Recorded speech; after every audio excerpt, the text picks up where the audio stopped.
अगर किसी को ग्लूटियल रीजन में पेन हो तो क्या ये पेरिफॉर्मिस सिंड्रोम है या ये शियाटिका है या फिर ये डीप ग्लूटियल सिंड्रोम है।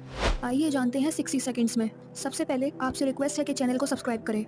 तीनों कंडीशंस में नर्व इन्वॉल्वमेंट होती है और जो नर्व कंप्रेस्ड होती है तीनों कंडीशन में वो शियाटिक नर्व होती है।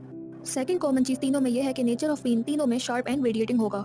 अगर कोई पेशेंट आपके पास ओपीडी में आता है और वो ये कहता है कि मेरे ग्लूटियल रीजन में पेन है, तो आपका पहला सवाल ये होना चाहिए, क्या पेन रेडिएट कर रहा है। अगर पेन रेडिएट नहीं कर रहा और लोकलाइज पेन है, टेंडरनेस है, तो इन तीनों में से कोई भी कंडीशन नहीं है, यानी नर्व इन्वॉल्वमेंट नहीं है। या तो ये कोई ग्लूटियल मसल स्ट्रेन होगा या सैक्रोइलियक जॉइंट डिसफंक्शन होगा या बर्साइटिस होगा या कोई टेंडिनोपैथी होगी। बट अगर पेन शार्प और रेडिएटिंग है तो आपने पता करना है कि ये नर्व रूट कंप्रेशन है। अगर ये नर्व रूट कंप्रेशन है तो ये शियाटिका है। बट अगर ग्लूटियल रीजन में कंप्रेशन हुई है शियाटिक नर्व की तो इसे अम्ब्रेला टर्म में डीप ग्लूटियल सिंड्रोम कहेंगे, जिसमें नर्व रूट इन्वॉल्व नहीं होती।